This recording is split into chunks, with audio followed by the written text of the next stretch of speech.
সরকার গঠন করলে এই 31 দফা আমরা ইমপ্লিমেন্ট করব এবং আমরা বদ্ধপরিকর এই বাংলাদেশে, যে বাংলাদেশে হাসিনা প্রত্যেকটি গণতান্ত্রিক প্রতিষ্ঠান ধ্বংস করে দিয়ে গেছে, বিচার ব্যবস্থা, ভোটাধিকার ধ্বংস করে দিয়ে গেছে, প্রত্যেকটি গণতান্ত্রিক প্রতিষ্ঠানকে আমরা স্বচ্ছ এবং দুর্নীতিমুক্ত এবং দায়িত্বশীলতার মধ্যে এনে প্রত্যেকটি গণতান্ত্রিক প্রতিষ্ঠানকে আমরা এমন ভাবে ঢেলে সাজাবো যে এদেশে আইনের শাসন কায়েম হবে, এই দেশে ন্যায় বিচার কায়েম হবে এবং এই দেশে আর কোন নিরপরাধ ব্যক্তি গুম হবে না, নিরপরাধ ব্যক্তি মিথ্যা মামলায় জেলে থাকবে না।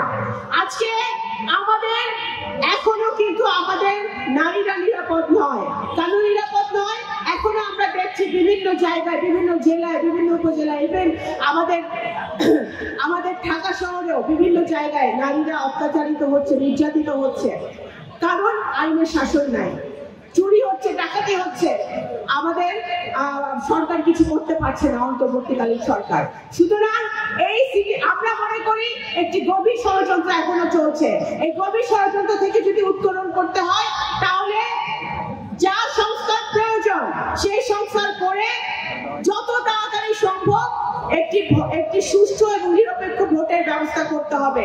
কারণ 17 কোটি মানুষ ভোটের আশায় আছে, এখনো যুব সমাজ একটা ভোট দিতে পারে নাই। সেই ভোটের আশায় এখনো আমাদের যুব সমাজ, আমাদের 17 কোটি মানুষ বসে আছে। সেই ভোটের ব্যবস্থা করতে হবে। সংস্কারের নামে যারা কালক্ষেপণ করতে চায় তারা, আমি বলবো, দেশের ভালো চায় না, তারা গণতন্ত্র চায় না, তারা দেশের শত্রু, গণতন্ত্রের শত্রু। সুতরাং আজকে আসুন আমরা 5ই আগস্ট পরবর্তী আমাদের ছাত্র জনতার আত্মাহুতির পরে, এত রক্ত ঝরার পরে আমরা যে বাংলাদেশ পেয়েছি, এই সুযোগ কিন্তু আমরা দ্বিতীয়বার নাও পেতে পারি।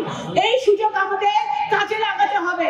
আমাদের ইয়াং জেনারেশন সকলকে, ছাত্রদল, যুবদল, সকল যুব সমাজকে ঐক্যবদ্ধ হয়ে একটি নতুন, স্বচ্ছ, দুর্নীতিমুক্ত এবং দায়বদ্ধ যে সরকার বাংলাদেশের জনগণের প্রতি দায়বদ্ধ থাকবে, এমন সরকার আমরা চাই, এমন সংসদ আমরা চাই।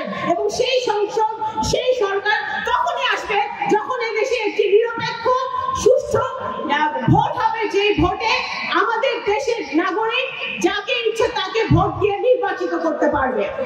আমাদের শিক্ষা, স্বাস্থ্য, বাসস্থান সবকিছুতে যদি আমাদের উন্নয়ন করতে হয়, আমাদের হাসিনা যেই ভরাডুবি বাংলাদেশকে যেই ধ্বংসস্তূপে রেখে গেছে, সেই ধ্বংসস্তূপ থেকে তুলে এনে আমাদের অর্থনীতি, আমাদের ব্যাংকিং সেক্টর, আমাদের ব্যবসা বাণিজ্য সবকিছু ঠিক করতে হয়, তাহলে বাংলাদেশ জাতীয়তাবাদী দলের কোনো বিকল্প নাই। সুতরাং আজকে এই কথা বলে আমি শেষ করছি যে আসুন আমরা সকল ভেদাভেদ ভুলে আমরা সকল দল মত নির্বিশেষে একটি নতুন মানবিক রাষ্ট্র গড়তে আমরা সকলে, জনাব তারেক রহমান যে রাষ্ট্র গড়ার ডাক দিয়েছেন, যে ঐক্যের ডাক দিয়েছেন, সে ঐক্যের সুরে আমরা কথা বলি, ঐক্যের সুরে আমরা হাঁটি এবং ঐক্যবদ্ধ হয়ে একটি নতুন বাংলাদেশ গড়াতে আমরা মনোনিবেশ করি।